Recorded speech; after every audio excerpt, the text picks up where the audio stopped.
The following podcast is a W2M Network original production. Visit W2Mnet.com for all of our other great podcasts, plus news, reviews, articles, and opinions from the worlds of wrestling, video games, football, and entertainment. Alrighty, welcome to the second episode of Soccer to the Max. We are laughing because we just realized that we forgot to press record here. The first time I'd actually done this intro, we'd already started talking.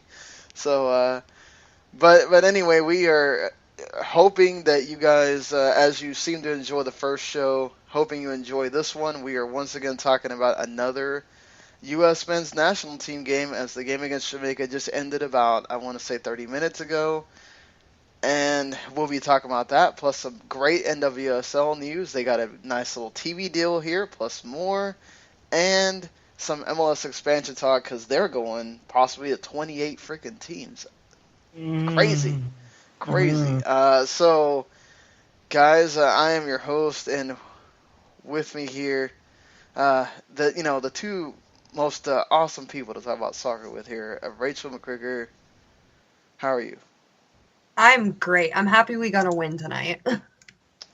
Yes, scored a goal and everything, Erik. I mean, my boy from the Sounders.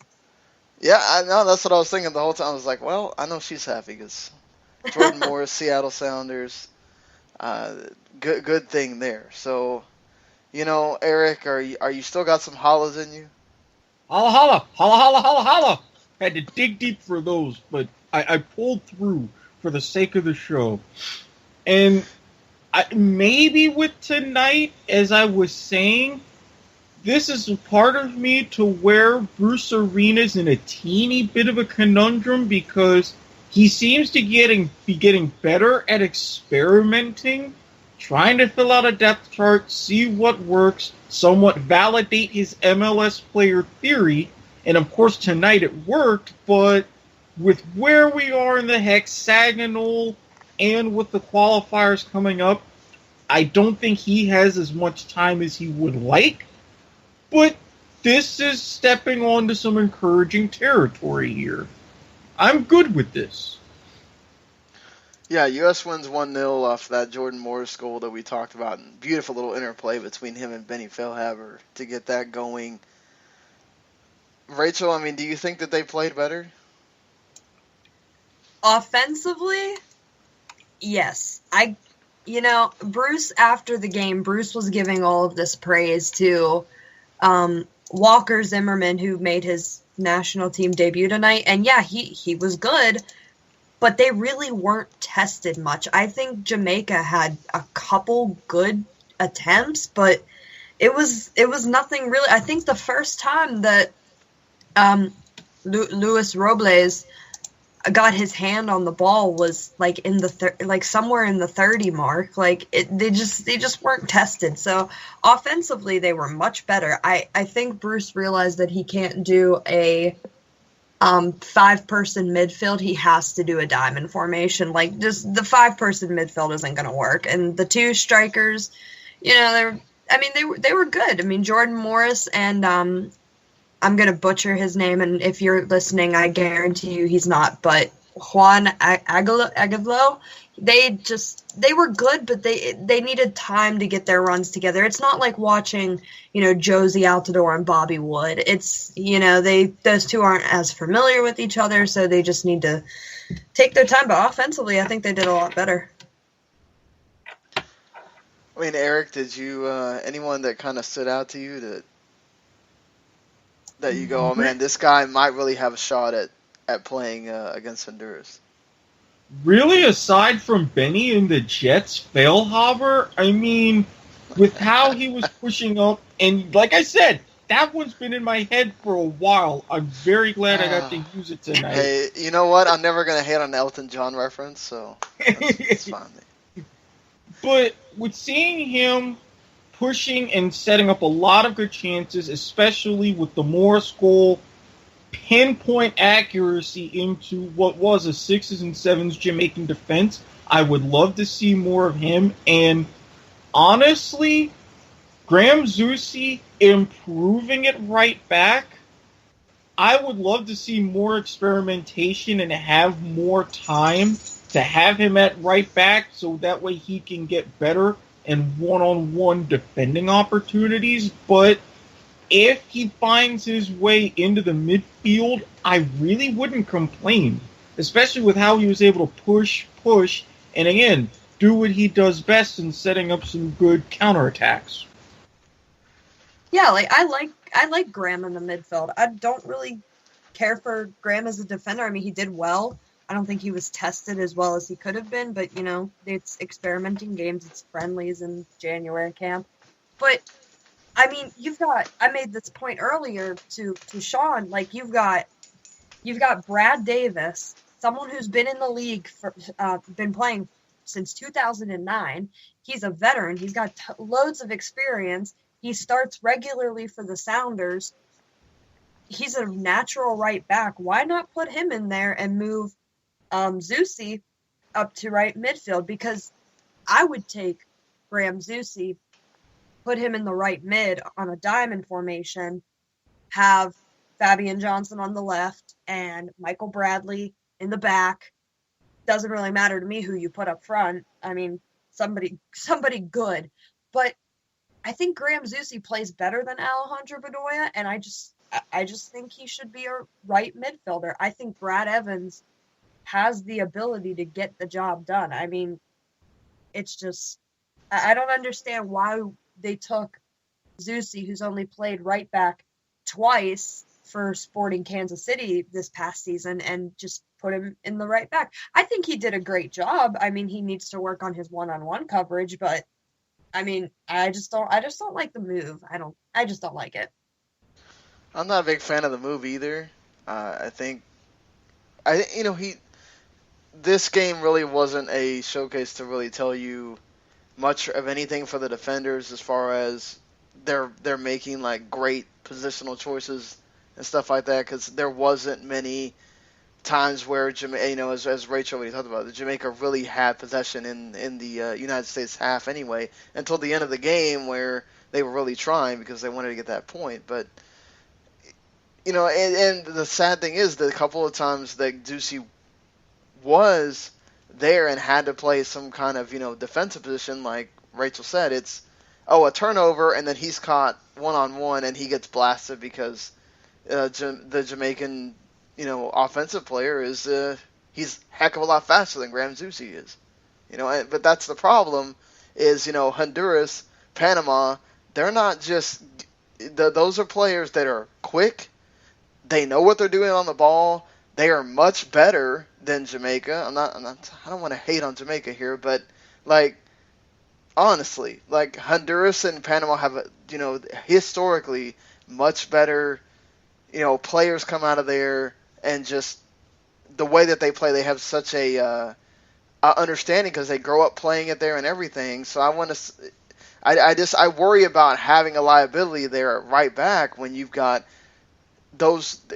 Anything is crucial. You screw up and it leads to a goal, and let's say the U.S. can't score. Well, you just lost another 3 points in the Hex. You can't afford those kinds of mistakes. I get it. It's a friendly. He wants to see what you can get out of there, but give Brad Evans more time, even though he's probably not going to be playing. You never know. Injuries happen. He might have to come in at right back, and then he hasn't gotten the time yet. I mean, now they're going to have a whole month of MLS to play, but still. And I kind of agree with Rachael on that. I think when you talk about Honduras and Panama and all the other teams in the Hex, you got to look at their location too. They're going to be when the U.S. plays them on their home turf, they're playing Panama in Panama. It's going to be hot down there. And in Panama, you got these domestic players playing in Panama with their club leagues in Panama, or they're playing somewhere else in Central America, Latin America, South America. They're used to running around in the heat. While, unless you're playing for FC Dallas, or the LA Galaxy, you're really not used to that heat. Orlando, you're just not used to it. So they have an advantage for that part. That's why Jamaica's always so much quick. They were quicker than the U.S. tonight. I mean, maybe not against Jordan Morris, but they were quicker in general as a whole team. And Yeah, I mean, but I wouldn't call Jamaica like some kind of defensive stalwart team either. I mean, they're always better at going at you than they are defending. So, I mean, Erik, you kind of already made the point of sixes and sevens back there. And trust me, as being part Jamaican, you're not hating on Jamaica. They're more of a netball country than anything. Have a decent soccer team, but that's really showing, and Rachael brought this up. This is the Caribbean style, having a little bit of hint of the Brazilian offensive flair, but not tremendously focusing on defense. They're used to, in the heat, pressing and creating track meets of matches so that way they wear you down. And kind of playing off of that, one thing I noticed, especially in the second half, as things opened up, Jamaica just got a little bit of extra space. Now, they couldn't make the pinpoint passes. If they did, they would have had a great shot those last 5-10 minutes of leveling the match. Now, in a situation like that, that's something to where I would focus on and try to make sure that Bruce Arena can perfect that back four, because you give Panama that space, you give Honduras that space, you give Mexico that space, you're much more likely to surrender a goal than all of a sudden that is 2 critical points dropped at minimum. I mean, I would say, too, that I think, you made the point about Walker Zimmerman, Rachael, but to me, the guy that stood out the most, if you're going to add someone to the back line that's not from Europe, Steve Birnbaum has been solid for both games. He was pivotal in that. The corner didn't mean anything, but he actually got the header down for Bradley's free kick, and just nobody was on the end of it. But every time he made a couple of good, the couple of times that Jamaica's actually in the area, there he's cutting the ball off so that they don't get in and have a bigger chance to score. I mean, I know it's a little bit more, you're paying attention to more than just that, but positional things can matter a lot when you're playing there. And I'm looking at Birnbaum and I'm saying, well, this is one guy that made an effort in both games to really prove a point. And I thought Villafana played really well too, not just defending, but on the offensive side. That left side was where a lot of the everything going forward was coming from, with the Fellhaber and Leggett and Villafana, and then Dax being back there getting to play his role, which he always plays his role really well. They have a nice nucleus of MLS guys. It's just, how do you mix that in with the European players when they come? Well, I think Birnbaum will get a chance to start with Jeff Cameron still being sidelined. I think Stu Holden tonight, who called the game, said that he is going to be back training in 2 weeks, but that's not enough. I mean, they're not going to. He plays for Stoke City over in England, and Stoke isn't going to start him right away. There's no way.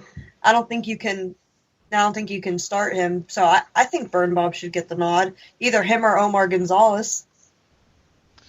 Yeah, you have to wonder how much favoritism Bruce is going to have with Omar Gonzalez there. But again, whole month of MLS stuff for him to watch and really be able to key in on how they're playing with their club teams when you get into those March friendlies. I mean, for me, I think something else too was I really like it when the U.S. plays with 2 strikers. They just work so much better than when they try to do the one up top with whatever it is they're trying to do in the midfield.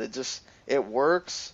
You have them play off each other. I mean, Agudelo had, I think, that one moment where he got the header in for Morris, and then Morris he got blocked off by the keeper. But that's the kind of things you want to see. And then having a Fellhaber that's attacking and going forward and knowing your role. I felt like this team kind of knew its role in this game more than the team that was playing at Serbia. So, I mean, do you feel like going forward now, you guys feel like there's a little bit of confidence? Even though we haven't seen these European players, obviously, but do you feel confident at all with this, the Honduras and Panama games coming up, or are you still kind of a little worried.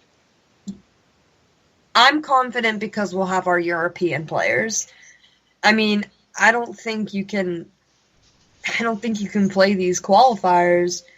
You can't do the Hex. You certainly can't do the World Cup. I don't even think you can do the Gold Cup. I made this point last time on the last show. Without those European and South American, Central American players, I'm confident because we'll get players like DeAndre Yedlin, John Brooks, Aaron Johansson, Fabian Johnson. We'll get those guys back. We'll get Omar Gonzalez back. I mean, I'm confident in those. I'm more confident in those guys than I am the domestic players. But I think that somebody that really made their case to start is Sebastian Leggett. Like, he was phenomenal in both games. Oh, God, yeah, he was causing so much havoc up there with just whether it was he's on the left or the right bombing forward, or he's that one on the free kick where he just barely couldn't curve it in. I mean, and then in the Serbia game he was really pivotal when he got in. I mean, just Erik, I mean, how are you feeling on this confidence level?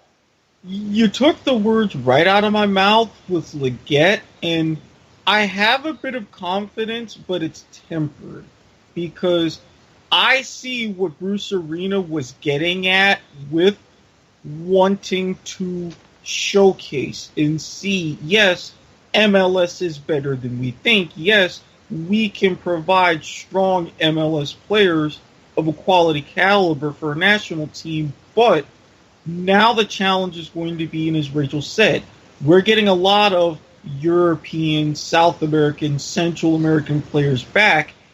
How quickly can Arena set aside his key differences and philosophies and say, okay, this is what I have from MLS, this is what I'm getting from abroad, let me blend this together and let's make some magic happen. These two qualifiers are going to be very telling, and that's why my confidence is tempered.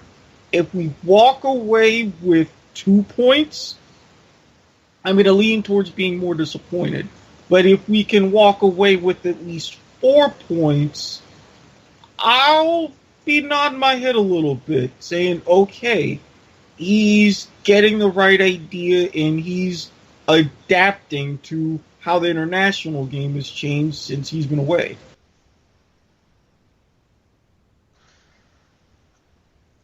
Yeah, I mean, how do you feel about Bruce, Rachael, and these two games?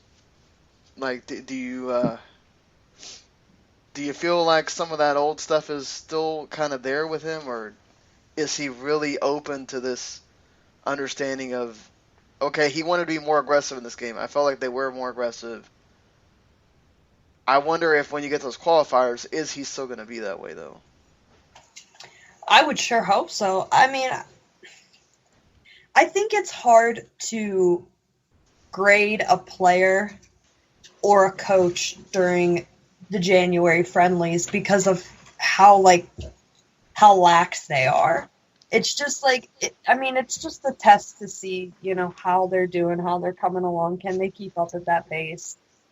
But I don't know. I mean, I think you can ask me that question come the qualifiers, and then I can give you an answer. But I really hope he would continue to be aggressive because defensive-minded teams aren't going to win games. I think defense is great, but look at the modern game right now with the wingers. They go up, they attack the ball, they get in on those assists and even goals sometimes. So yeah, keep staying aggressive, and I think the U.S. did a much better job tonight keeping aggressive than they did before. This is one thing that not even just with U.S. coaches, but coaches all around the world, you need 2 strikers. You need 2 strikers. What happened... Say it again, Erik. Say it again. You need 2 strikers. Damn. One will not work, and if you even think about pulling a 4-6-0 Nuevo Falso like Spain did in 2010, I will come up and beat that sense into I don't think we had the players for a 4-6 Right. also. Red Trip no. U.S. Soccer headquarters. Yes, but I'm just saying, because I don't want any sort of reversion, even going back to that mindset. Number one, you're right, we don't have the players. And number two, look at how terrible that World Cup was played. Then, when everybody kind of got their act together in Brazil, look what happened with Spain. People realized offense works. Arena tried the one striker. I gave it a pass because I figured he would learn the hard way. He did. You need 2 strikers. Everybody, even at the fundamentals of coaching, you need 2 strikers. I mean, when you have a strong midfield, which, I mean, the U.S. has at times. I mean, looking at other teams, when you have a big guy up front that is able with his feet and stuff like that, I don't have a problem with it, because a lot of times what ends up happening anyway is your number 10 usually ends up playing like right underneath him anyway. So you end up having this sort of false, that you just said, the false 9, where he's basically he's just not right next to him. He's like right underneath him. So I mean, you can get away with that, but I don't think the U.S. gets away with it. No, and with something like that, I'm fine. But with the aggression in our midfield, like I was saying in Serbia, they started in a 4-5-1, but with how they were so effective on the wings, if you're going to do a 4-5-1, I would, throughout the course of the match, especially starting at about the 30th minute, maybe at the very least start the second half, have your 2 far wingers play a little bit higher and turn it into a full 4-3-3. Because as you said, if you have someone playing right behind your key striker, fine. If you have someone playing outside and getting at least a second run, that's what you need the most. Any thought on that, Rachael? I mean, 2 strikers is the best option, how else are you going to score points if you get one guy up there? Like, if you got one guy up there, he doesn't have really anyone to talk to. Like, I mean, yeah, he's got his midfielders, but they're so far off, like, they're doing defensive stuff, too. The forwards are the one group that always, unless it's like a corner kick or something, maybe, the forwards are always up. So, yeah, 2 strikers. Anything else you guys want to say about this game before we move it along here? I hope Sergio Campbell is better, because he's the guy for Jamaica that went off. He was, taken off on the stretcher, and I know him pretty well personally. I worked with him. He played for the Riverhounds last year, and he's just such a good guy, and I just hope he's better, and hopefully good things happen for him, because that didn't look too good. Oh, for this one, we've got the onward going right. Now it's time to see if we can put the upward to it. Fair statement there. It's all about, let's get these results that we need in March and get back on track. But, I mean, we'll have plenty of time to talk about that, especially with being now a month away from the MLS season starting and other other things going on for, U.S. soccer there. But another league here that that Rachael is about to give us the lowdown on, NWSL signs this great TV deal with A&E and Last Time. What's this all about, Rachael? So the NWSL is a league that never really got much coverage. A lot of their matches are available on YouTube, and all of their matches, I should say. And only the time that they would get televised was during the playoffs. And the NWSL isn't huge. The National Women's Soccer League has 10 teams, but they keep improving every year with, their staff members, bringing more expansion teams. Orlando Pride was the most recent one. They're talking about trying to get out to Los Angeles, which I think is a great idea. That new LAFC team that's coming to the MLS in 2018, there's supposed to be a women's team coming along with that. But what the NWSL did was they just announced a 3-year partnership with A&E Networks, and Lifetime Television is going to be broadcasting the matches for the NWSL. And there's also a little bit more. There is a new setup called NWSL Media. And what's going to happen there is the NWSL website's going to get a whole new revamp. There is going to be an app for Android and iOS products. And I believe the NWSL Media will take over all social networking platforms for the NWSL. So basically what this is exposure. This league is not used to getting this type of exposure. They have been on Fox Sports 1, but again, only for the NWS, like the last 2 or 3 NWSL playoff games. So now, the whole season long, there's going to be people that are actually going to be able to tune in, not just to YouTube, but to an actual television network to watch their favorite teams. So are they going to? I'm seeing here about that they're going to have this game of the week on Lifetime Saturdays at 4 p.m. Is there going to be? Is that just going to be the one game, or are there going to be other games on the channels for the other teams, or? I think they're still working that out, and they're working that out due to the fact that the schedules have not been released.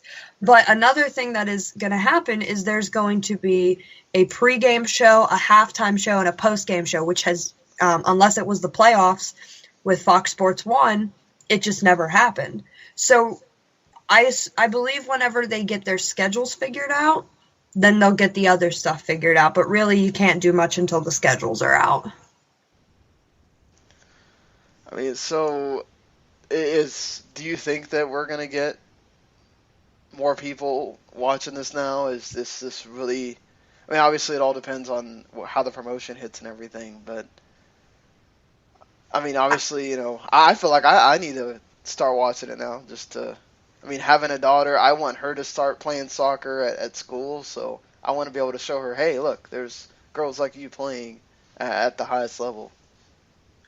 Yeah, and I mean the popularity of the U.S. national team has gone up tremendously, and a lot of the NWSL success has come from national team programs. There is, I think, every national camp for the past 2 years now, unless they were college players, they were NWSL players, except for Gina Lewandowski, who plays for Bayern Munich. But other than that, it's NWSL, NWSL, NWSL. There's no ifs, ands, buts about it. And I should say now it's a little bit different because Crystal Dunn has gone to Chelsea. But the majority of the squad is an NWSL, and it's a large majority of the squad. And there's a lot of well-named Brazilian players and a lot of well-named Canadian players in the league too, and they have equally ginormous fan bases. And now that the Western New York Flash is the North Carolina Courage, the soccer community in North Carolina is growing. And what the commissioner really expanded on during the announcement and during the NWSL draft, I almost said NFL draft, the NWSL draft, was getting a team out in LA, because LA is where you want to be. LA has a lot of people, and just the popularity of soccer down there is tremendous. The U.S. has national team games there all the time. The U.S. has a really large fan base. Don't let the revenue fool you. They have a really big fan base, and I think it's going to grow. I think it takes time, though. That's why it's a 3-year deal. It's not going to be instant right away the first season, although there are some really, really dedicated fans. But, as teams grow and as cities are now getting new teams and such, in the NWSL, there's going to be a lot more popularity that goes with it. Yeah, I mean, creating an app, having the games live streamed, having it in HD, all that stuff is going to help, because there's a lot of people that this is how they get their content now. And they won't watch stuff that's not in HD. And it's the society we live in now, especially with the younger generation. They've never grown up with something that's not HD at this point. It looks weird. Try to go watch old grainy stuff like all three of us have at some point. It's jarring, certainly. Even I've had other kids go and say, "Hey, what is this crap you're watching? Are you watching on this like old tube TV?" I'm like, "No, it's just that's how TV was back in the day." But I mean, Erik, are you going to be drawn to watching the NWSL after all this news now? I am a little bit, because I see this in coming back to what you said on HD. I had flashbacks. It was, I want to say 2003, might have been 2005, where I just got, at the time, was a fancy TV, and I wanted to watch stuff in HD, but because it wasn't an HD TV, all I could hear was the sound. So it led to some interesting moments. But with this deal, it kind of reminds me of the early days of the WNBA, late 90s and early 2000s. And Sean, I'm not sure even if you were watching it back then, but I even remember watching some games with my sister, and she had her idols and all the greatest league players in some of the games, just their game of the week during the regular season, and they even split their package with NBC to where Lifetime got Western Conference playoffs, NBC got Eastern Conference playoffs, and then they eventually went on NBC for the WNBA finals. And I think with this, that launched into a big deal, and that helped grow WNBA's popularity, and look at where it is now. I think we could see a similar genesis with the NWSL, targeting key demographics, getting, as you said, Sean, with your daughter, getting more girls, getting more women, showing them, yes, there are plenty of women, top class, playing at the highest level, and then as the ratings get better and better, and you get more and more women and just people in general watching, then that could lead to bigger TV deals to go along with your apps, your streaming. I'm sure at this point you're going to have, with the different apps on like a Roku or Amazon Fire Stick or Chromecast, I'm sure that's going to come into play for people who are cutting the cords. But this is the best possible first step. And I would love to see, not only as it develops this first season, but where the league is at the end of this 3-year deal and where negotiations go from there. So this could be big, very big. I mean, anything else you want to say on this, Rachael? I'm just really excited. I can watch my Washington Spirit now. So I was going to ask you, what was your team? My team is the Washington Spirit, but since McKriger is my favorite player, I do have to watch Orlando now because she got traded down there. But yeah, Spirit is my team. They're the most local to me, so yeah, that's my team. Well, I'm gonna have to. Erik, we're gonna have to figure out, what our team is gonna be when we start. I would assume Orlando. That's my first guess. Especially since it's only a couple hours away from me, and if I get a bug, I could go and get a ticket and drive down and see one of the matches in person. So, potential road trip idea, just brainstorming. Let me know. I'll get a plane ticket. Oh, alrighty then. Let's do it. And then we can watch the Jacksonville Armada. That's for another time, though, folks. Oh, that's. There's some recent wounds with the Armada, but yeah. Again, another show. That's totally Hey, I mean, you gotta take it, take in the sights. Go watch Jacksonville Armada and everything. Better than watching the Jacksonville Jaguars. True, but I'm probably going to release this idea soon, and I will probably run it by you off air. There's one thing that the Armada can do that I think would benefit at the very least 2 different leagues. And it could really pay off if they do it right. So let's get into this this expansion talk then. I mean, I remember when they announced the 24 teams, I wasn't too keen on it, but some leagues do have 24 teams.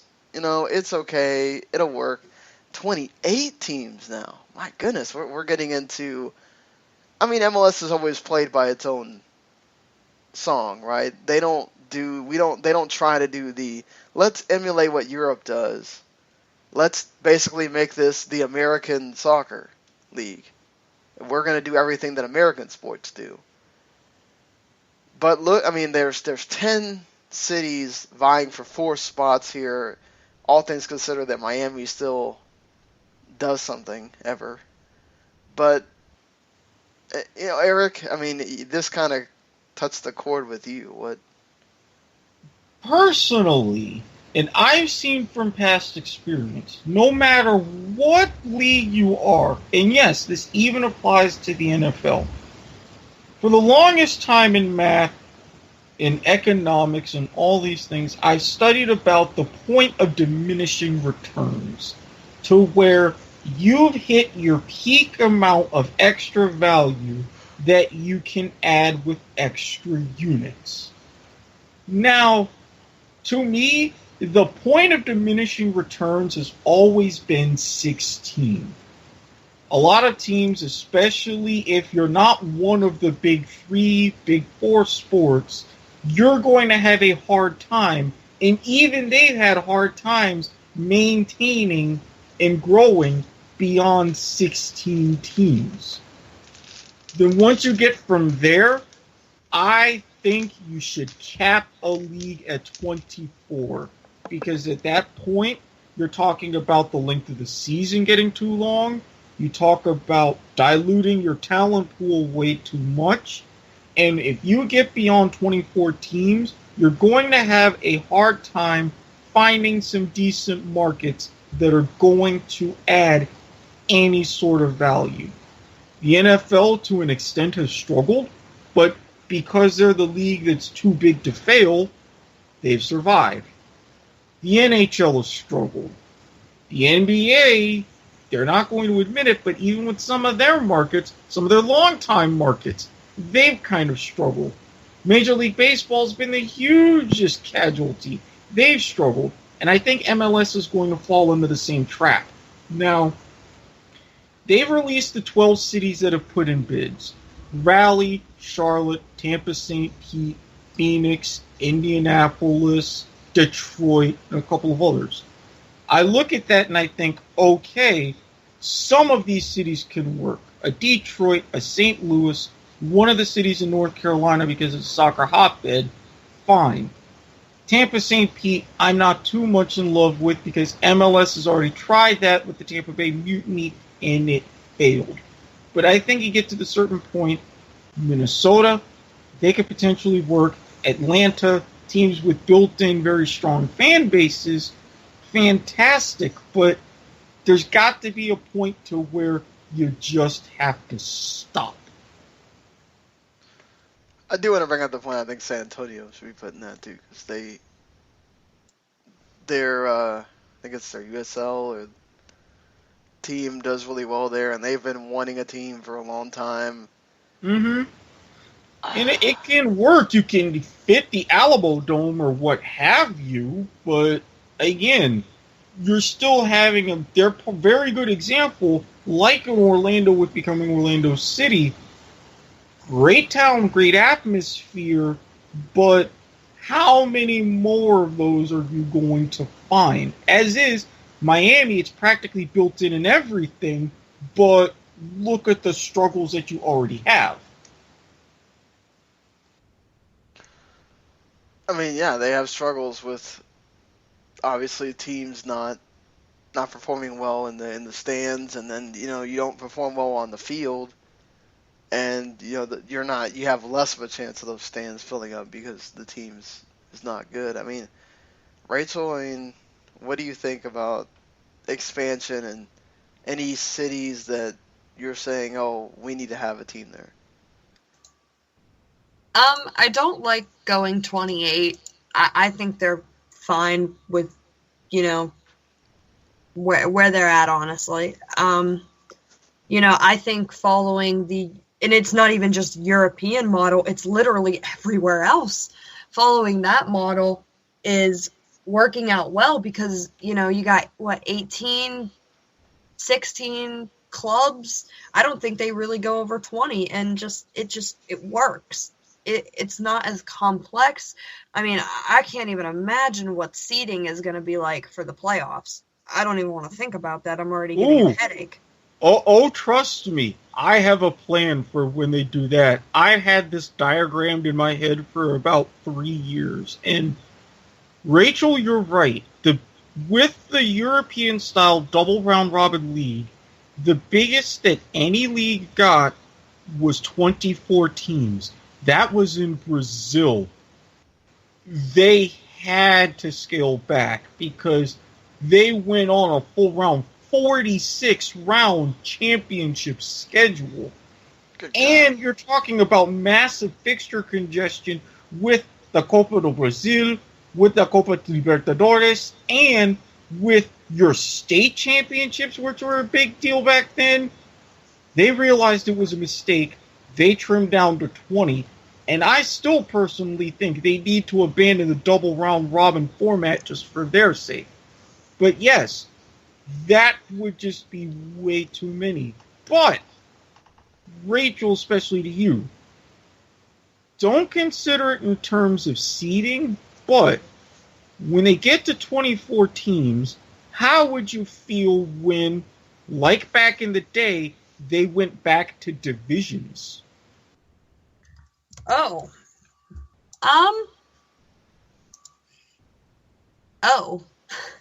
I honestly don't know. I like the way it's set up right now. Truly. I mean, I think it's nice to have the East and the West Coast. I don't think divisions are going to work. But when, I look at these teams and stuff, the two biggest places that, interest me are Cincinnati and Sacramento. And that's because their USL clubs are really popular. Cincinnati, they broke countless records, getting people to those matches. I don't necessarily care for San Diego just because I think California has an overabundance of teams. I think if you put Sacramento and San Diego, I don't think that would fly too well. If I had to pick between the two, it'd be Sacramento. The other two choices I think I would pick would be Indianapolis and Charlotte, just because of how popular both cities are. Indianapolis has Indy 11 in the NASL, and they're very popular. They finished on top, and I think they're a great club. I mean, Charlotte, just the area's popular. You've got North Carolina FC coming back to the I keep saying NWSL, to the NASL. The cities that I don't understand are Tampa Bay, St. Petersburg, Nashville, Phoenix, and St. Louis, especially Nashville, because Nashville's USL club doesn't even start until 2018, so they don't have any tests to, what kind of footy is going to be played. Same with Detroit. Well, and Phoenix. I will give the point to St. Louis. It's a historical soccer town. Yes, that's true. Yeah, that's been every time that St. Louis comes up for this, we're going to expand, we want to be an expansion team, that is the main hook that they get. That is where basically soccer became this big thing in the United States. I mean, all that stuff. It kind of sort of started there. And so they want to go off that, and they do have a St. Louis FC and everything that plays their their ball there. But I mean, I just always feel like every time that it peters out. By the time you get to the end of it, St. Louis becomes one of the expansion things that you're going at. Well, I'm not hearing a lot from them, or Don Garber winds up not liking them, or whatever it is, you know. And I think the reason why for St. Louis, when you talk history, and I'll parlay this with Tampa Bay, the reason why Tampa Bay St. Peter's brought up, and I think it could be a viable city, especially with they can just build on Al Lang, which I thought that they were going to do, turn it into a baseball field to have the Rays move. Unfortunately, that never happened.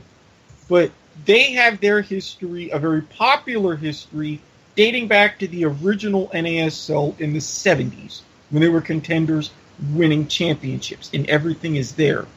When you're talking the history of St. Louis, you are talking the turn of the 20th century.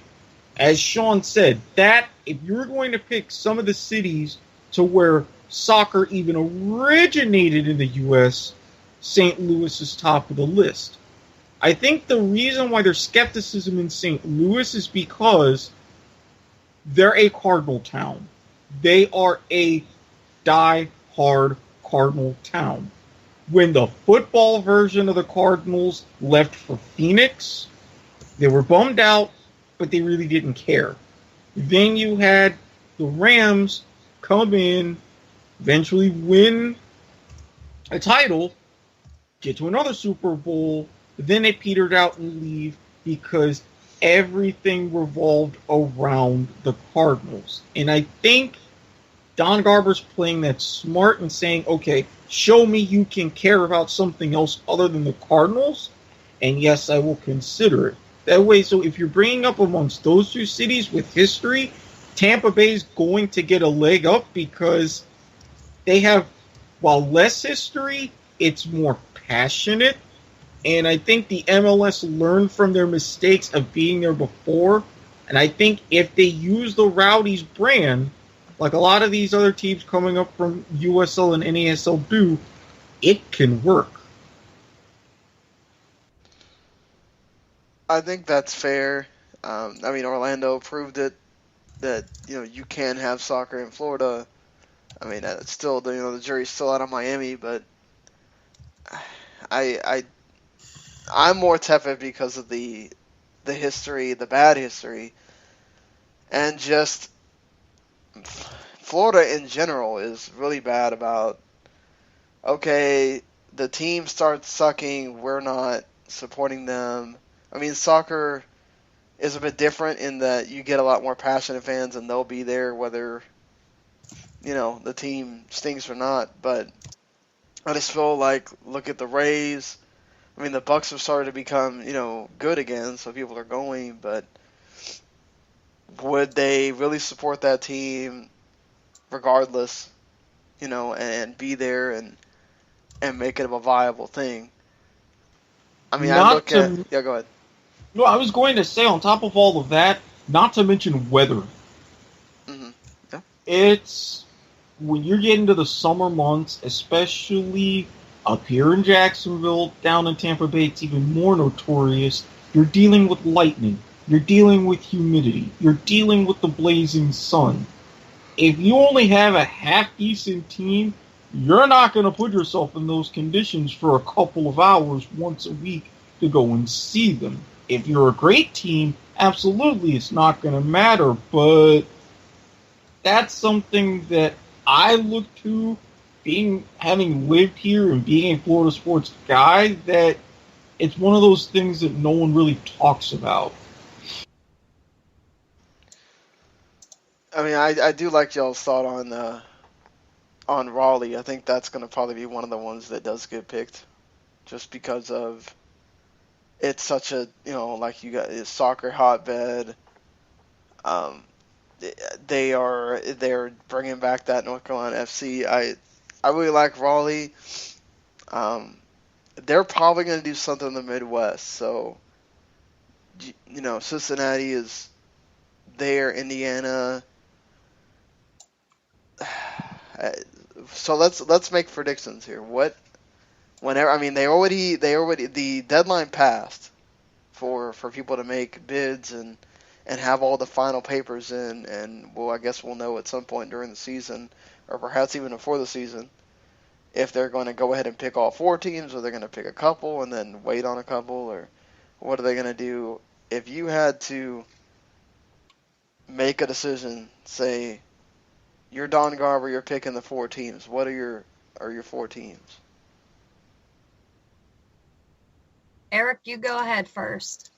Oh, me personally, if I'm Don, I would pick Charlotte, because North Carolina FC, even a lot of USL teams carry all these different places. North Carolina's collegiate program, men's and women's. You've got a market. You've got plenty of ballparks that you can build upon, so you don't have to worry about a lot of stadium financing. It's there. I would create an I-4 derby. I would give Tampa a team. You have Al Lang, you can spend so many millions building that up to a nice 20, 25,000 seat stadium right there. They're already there. Fans go, and it can really be a contending team, especially you can get players you have there. I would not expand out west, although Sacramento is very tempting. You already have the California Clasico, San Jose and LA. You got a second LA team. And while I would love to see a team in San Diego, because LA's beaten them to the punch, that's already out. For my other 2 teams, personally, Indianapolis and Detroit. Indiana's got a good soccer history. Indy 11, they're big. You've got, again, no issues with stadium. Right in the middle of summertime, you're going to be the hot ticket in town.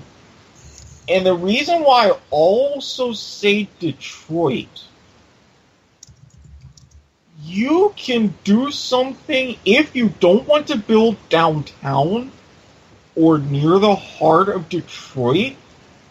You can actually do a lot of amazing things with the old Silverdome, which is still up and it still has some events there from time to time. You can build a stadium. A huge stadium, though. But you don't have to actually use the whole thing, but you could use that site.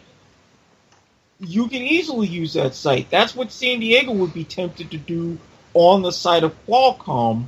Just revamp it, and it would be for an MLS team as well as San Diego State.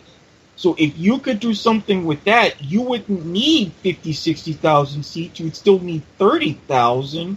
And again, it's not too far from Detroit, still easily accessible. Hell, you had World Cup matches in that stadium in '94. So there are some people that would identify with soccer in that community. And if you put a team in Detroit, you send a message that says, hey, we want to have grassroots. We want more and more kids going out and saying, get a ball, get a few of your friends, play a game in the street, and who knows, you could be playing here, you could be playing there, instead of still having this somewhat posh upper crust attitude. In a city like Detroit, having an MLS team would, and at least in my opinion, have a much bigger rallying cry than people would give it credit for. What do you think, Rachael? Erik, I'm gonna break your heart. I gotta go with Sacramento just because of the popularity, the records. Just I think that's the perfect place for an MLS team, and also because of records, I'm gonna go with Cincinnati. And my final 2 are gonna be St. Louis and Charlotte. And I picked Charlotte because of the North Carolina Courage of the NWSL. A lot of these MLS teams have women team counterparts, DC United, Washington Spirit, Orlando Pride, Orlando City SC, Seattle Sounders, Seattle Reign. The list is endless. The Portland Thorns.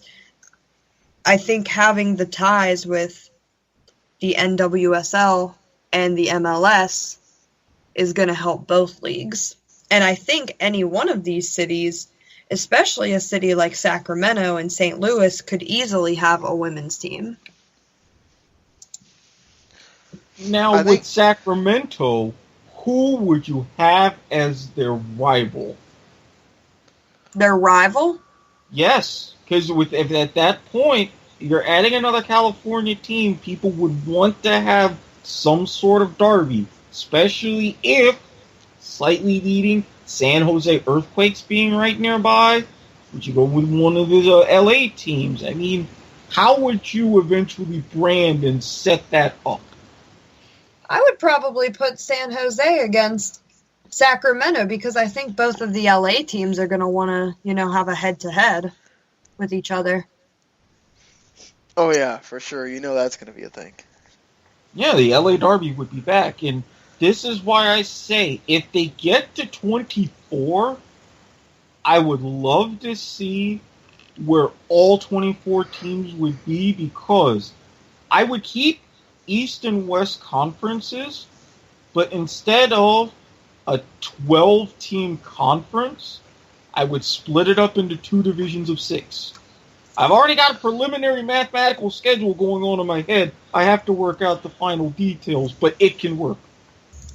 I hate soccer going to divisions. We already have enough crap with 2 tables, basically. Well, I mean, personally, now granted, if Don Garber does this, it would be stupid. Extremely, extremely stupid.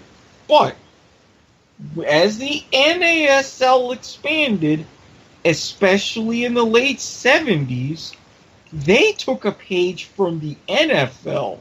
You had the National Soccer Conference, the American Soccer Conference, and they did East, Central, and West. And it worked out just fine. Now, granted, they went about it the wrong way because they hyper-expanded, but if they did it gradually and kept that idea, that would be just fine. Don't think that somebody wouldn't plant that same bug into Garber's ear. I would like for him to personally reach out to me, because I could have some very powerful influences to say, here is how you would do it if you do it. But that's probably wishful thinking on my part.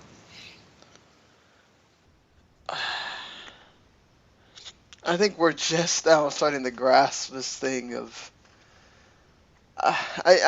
it's so weird because it's like, I want MLS to be respected and whatever, and I want MLS to feel like it is American, and I don't have a problem with the playoffs and stuff like that. Like, that's just an American thing, but as a soccer purist, I kind of still feel like we still need to have some of these things that are part of the world game of the one table. We're probably not going to get to the one table. No. No. But like, I don't want to further the table even more. You know what I'm saying? Okay, but I mean, and this is another reason why I say Brazil did it wrong. They kept the one-table format, because first of all, Brazil's only had a national league since 1971. Right. For as big of a powerhouse as they are. But what's wrong with having just a 12-team conference? And it's not wrong, but you get to a certain point to where at the end of this season, if you want to create more drama, have more teams with more opportunities of making the playoffs, you do. The NFL has done that.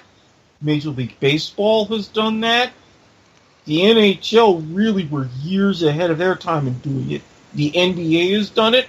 The MLS is going to fall right in line with the American aspect and do the same thing. Again, they've had divisions before. They had East, Central, West, late 90s. They could do something like that again. The NASL's done it, and that's the American aspect of it. Now, if you wanted to do like Brazil used to do it, have a one-table league, which is okay. Do not go full double round robin, and you can create playoffs out of that one-table league. I would be incredibly fine with that, and I've even had formulas and plotted out scenarios of my mind where you could do it in a little bit of a shorter amount of time than even the current MLS season. But I think that that's, with the American business interests, a little bit too radical. Maybe in about 5 years' time, maybe in 10 years' time. But for right now, maybe this is me, and maybe seeing how I've seen sports and how their paths of evolution have gone on through the decades, but I think this is probably where MLS is going to lean towards, at least for the foreseeable future. Okay, Rachael, you're the tiebreaker. How do you feel about this division thing? I feel like there's a lot of pressure on me here, so I don't want to answer. But you're not going to hurt my no, feelings. it's not like that. You know. I'll go. I just want to stick with the Eastern and Western conferences. Just keep it the way it is. I mean, I think you bring up good points that if you want to go really American with it, you know, do this divisional thing. And they might go that way because now you have an even amount of teams. Mm-hmm. God, I feel like once they go to 28, they're going to like go to 32. No, the NFL or something. No, don't even speak that into the universe. Mm-mm. Could you imagine we have a World Cup full of American teams? Well, the current World Cup anyway. But, hey, then you would really go back into the national and American and be just like the NFL. You have North, South, East, West, and oh, dear Lord.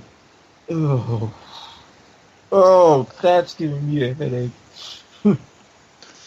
So, yeah, I'm going to say mine really quick. I think definitely you're getting a California team. I think they can't ever help themselves by not doing more California teams. It just seems to be a thing with Don Garver and MLS that anytime there's a California team that wants to represent itself, and they have, I mean, the ownership group apparently has problems right now, but I think they'll get it together and they'll become a team. I want to give a shout to maybe Indiana's like a stretch, but I wouldn't think it's a bad idea to have a team there and then have St. Louis. I feel like St. Louis has waited so long. They're eventually just going to give St. Louis a team. And I don't know. Do this whole big Midwest thing. Go Cincinnati too. Why not? We talked about last week about we hadn't gotten a chance to give our opinions on the World Cup changing to 48 teams. I mean, now it's 2026. We got to wait for this, but man, 48 teams, 16 groups of 3, with 2 of the teams advancing. I mean, God, Erik, I know you really had a really big issue with this one. Okay, let me be the first to say, when FIFA first mentioned expanding beyond 32, they originally had the idea of 40, which I would have been comfortable with, but it would not have been logical, because with the odd team out in groups of 5, you would have had issues of manipulating matches just like you did in the 70s and 80s. And FIFA wants to, shockingly, given how they've been acting, avoid that. So I warn, if they're going to expand to 32, the next logical expansion would be to 48 teams. So when I heard about this, I wasn't surprised. But they had what could have been a good opportunity, and they screwed it up completely. It should not be 16 groups of 3. I stick by it being 12 groups of 4. That way you can at least keep it close to the format that you have now. Instead of the top 2 teams from every group advancing, just like in a 24 or 12 team tournament, you would have to have third place teams to have a round of 32. I think they want to avoid the whole third place thing. Well, really how? Because you have, for example, Copa America. In a traditional Copa America, they have 12 teams, they have 2 invitees, right. And that's where you set it up. Look at UEFA. They had expanded to 24 teams. I think a lot of people had this bad taste in their mouth that it was really convoluted how they had to get to the picking those third place teams and Well, not necessarily. When you want to hear convoluted, everybody is a homework assignment. Look up the format of both the 78 World Cup, the last one is 16 teams, and what they did in 1982 when they first expanded it to 24. Would you rather see third place teams go through, or would you rather see something like that? Ugh.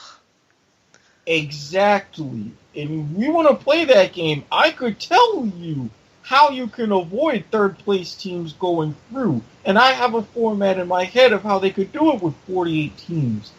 You would want to punch me in the mouth, but I could provide it for you. And that wouldn't serve a purpose for either of us.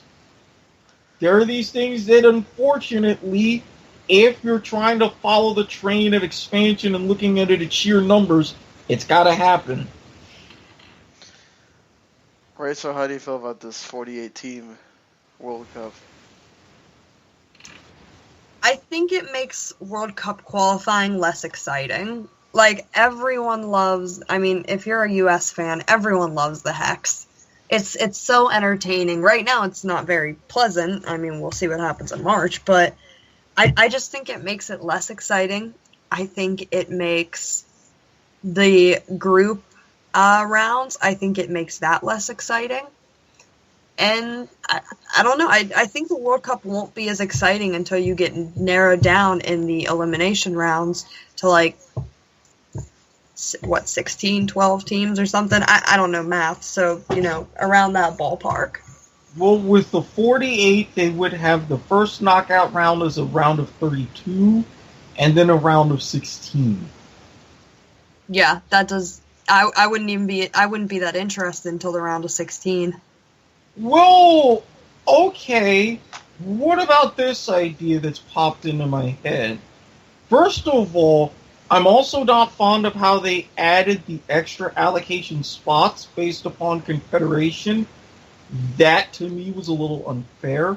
But if you're doing expanding, kick it old school. And when I mean old school, I mean the formats of the first 3 World Cups. Oh, if you want to add drama of 48 teams, how would you feel about just a straight knockout tournament? It'd be shorter. It'll be shorter, and if you want, you could set it up to where, you could throw in some 2-leg aggregates along the way. Oh, God, I don't want to get into aggregates with the World Cup.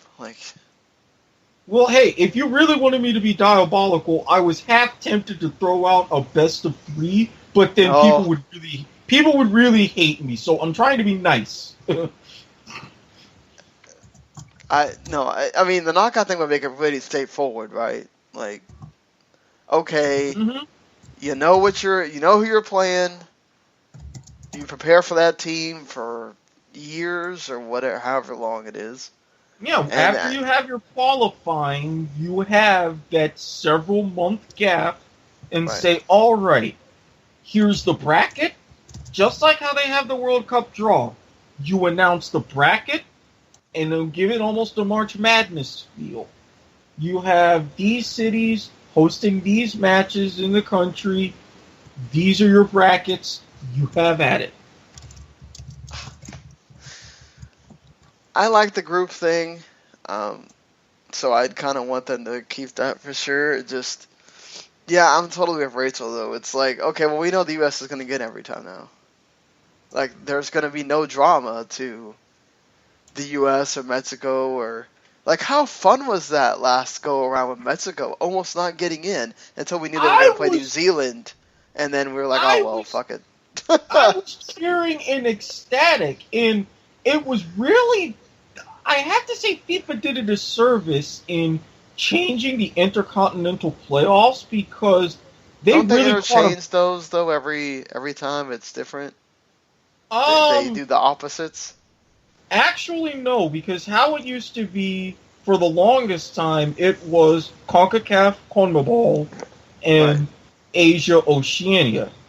It wasn't until just these last couple of cycles where they changed it to where it was CONMEBOL, Oceania, US, Asia, and then they they had it flipped around, and now it's flipped back to where Southern Hemisphere, Northern Hemisphere, which also makes sense, but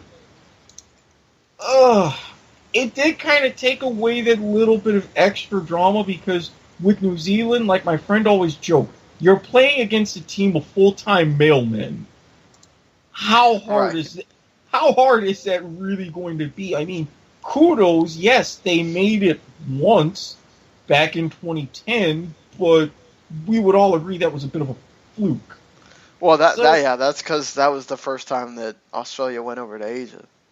Mm-hmm. And it was just like, okay, now what? So it's just like, I would have loved to see Mexico play a different team and not make it, just to not only be really uber American and really stick it into their face. But yeah, I would have played that card so bad. I would never set foot in Mexico on fear of being shot, but I would have played that card so hard. Now, and especially with the extra European teams, give me a break. Well, they're setting it up to where... Yeah, so that would mean one in every single group. That is stupid. Stupid. No. Is it stupid? Yes, it is very stupid. I had to, I'm sorry.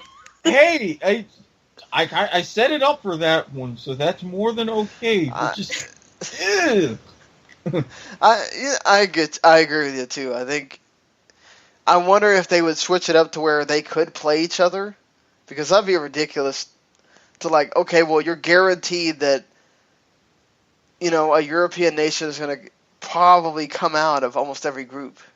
Well, they practically do that now, because there's already one in every group.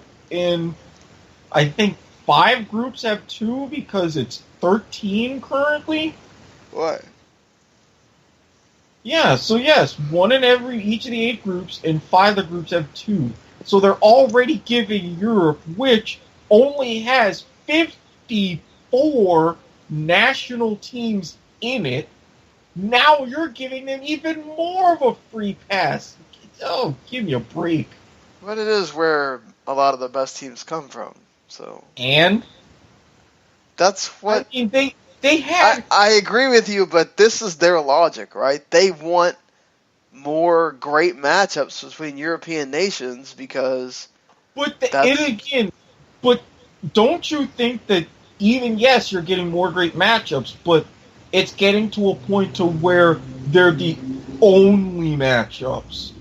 I mean, granted, yes, I was thrilled to see Germany and Argentina go at it in Brazil, but it's like, when are some of these other confederations who are making so many more investments, they're already checked out and saying, well, we're not going to get to the final the way it's set up. We can only go for so far. What's the point? to me, that's very, very discouraging. I know, but they weren't going to give some of the lower federations extra spots and not give them to the, UEFA and CONMEBOL, and it's just kind of how it is. Well, and okay, and I'd say give them maybe, especially CONMEBOL, which only has, again, 10 nations. 10! You talk about World Cup qualifying not mattering worth of crap. How is that going to look now? I think they're getting as half sick. Venezuelan, I'm just happy that Venezuela might actually make it. Yes, I mean, that's something to look forward to. That way you can finally say, hey, every South American team is qualified for the World Cup at least once. Venezuela right now are the holdouts. That's a boost, but aside from that, where's it going to be? So, I mean, you give them maybe one spot, maybe give you away for one spot, and then you distribute the other 14 elsewhere. I would have been fine with that. Right, but do you really want, I don't know, Burkina Faso making the World Cup and then they just get knocked out anyway? They got there. San Marino, instead of giving up 5 or 6 goals a match, they could actually try now. Instead of being just the teeny little minnows. I mean, look at even, as an example, when UEFA expanded. I was rooting for Ireland, and Northern Ireland, and Albania. Still pissed about France screwing Ireland over. But yeah, again, don't get me started about that. But, I mean, you see where I'm coming from. Some of the smaller teams that everybody thought, they're here as dead money, just making up the numbers. Look at what happened. I think you're going to get a lot of these other smaller nations in these other confederations. Hell, look at what could happen with different countries in Asia. Look at what could happen in Africa. Those would be the 2 biggest boosts. True. Rachael, I mean, are you like Erik on this thing, or I know you're European, so probably you want to see more Europeans in there. Well, I mean, I don't know. I mean, I like the World Cup format as it is, just because I'll go back to what I said earlier. It just makes it more exciting. It makes the matchups so totally different, and it's more exciting. Like, I don't know. I don't think going to 48 is the solution. I wonder if they would ever go backwards. So we're going to go back to 32 now or something. If this because no. I mean, think about it. If Gibraltar is encouraged to get a national team, Gibraltar, there's no way. You laugh, but I'm serious. If they're being encouraged to gather and create a federation and have teams, there's no way. There would practically be riots if they decided to contract. That horse is unfortunately out of the barn. I feel like they should have just gone March Madness, just done 64. Why the hell not at that point? 48's such a weird number, but... Well, that's why I say at 48, you could still have that March Madness feel if you manned up and made it a knockout tournament. I don't think they want to give these teams a chance, Well, okay, so you do it, and you're 4 regions, and you have your seeding and all this and that. And trust me, I could easily go down that road. That will have to be for another podcast at this point. But yeah. So I think we're pretty much at the end here, unless Rachael had something else she wanted to say. Nope.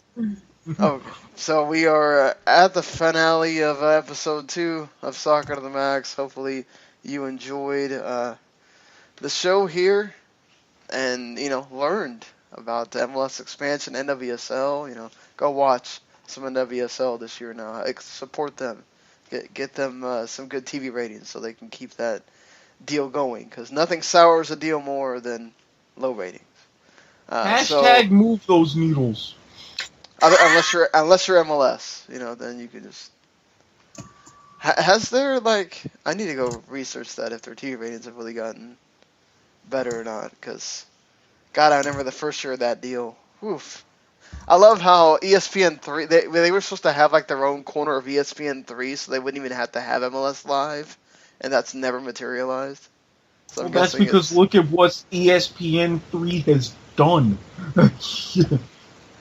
Well, they keep signing way more and more stuff, but that's the thing. You keep signing. Hell, they show cricket on there now. I mean, Hey! Come on now. Don't go bashing cricket entirely. I'm not bashing cricket. I'm saying I don't understand that game and whatever. But they show almost anything on there now. Why not? No, what they need to do is partner and steal away from FS1 and do like they did in the early 80s and show more Australian rules football. I agree. I totally agree on that. But I think it's also MLS probably figured out it's a revenue stream for them, and they didn't want to give that to ESPN for free. So, but we will see you at our regular time of Sunday, 9 p.m. Eastern from here on out. We decided to do it Friday, not only for the game, but because there's a thing called the Super Bowl happening in a couple of days. So you mean a thing called Lady Gaga's halftime performance? Because that's all I care about. No, you mean the thing to where I eat a massive amount of wings, get drunk, and prepare for the horrors of off-season and NFL talk for the next 12 months? Yeah. Yeah. Oh, God, Skip Bayless. Not even just Skip Bayless, pretty much every single talking head. And if you go back and listen to the last episode of Foxy and Squid, you will know specifically why I am dreading this. Oh, it could be a very long year. Yeah, I mean, I think I'm a Lady Gaga fan, so I'll be. So am I. I'm looking forward to it. Maybe for 2 or 3 different reasons, but I'm looking forward to it. Oh my. Oh man. For it's a different kind of podcast. Hey, when you get to Friday night, sorry. I swear you and Gary need to have a podcast. I need to pitch this that you and Gary need to have a podcast. Because on our wrestling show, he goes dark and we have to get him out of there every time. Okay, question. Do I have to remain sober? No, I think that would be the point. You wouldn't have to. Oh, perfect. I'd be all in. So, until Sunday, not this Sunday, next Sunday, where we'll actually start. We'll start actually previewing the MLS season and talking about some of the teams and how they've, whether they've improved or not improved from in the off season, and we'll kind of try to do that as we lead up to being a month away from the MLS season and whatever else is going on in the soccer world from then. Later, everybody. Goodbye. Good night. The following podcast is a W2M Network original production. Visit W2Mnet.com for all of our other great podcasts, plus news, reviews, articles, and opinions from the worlds of wrestling, video games, football, and entertainment.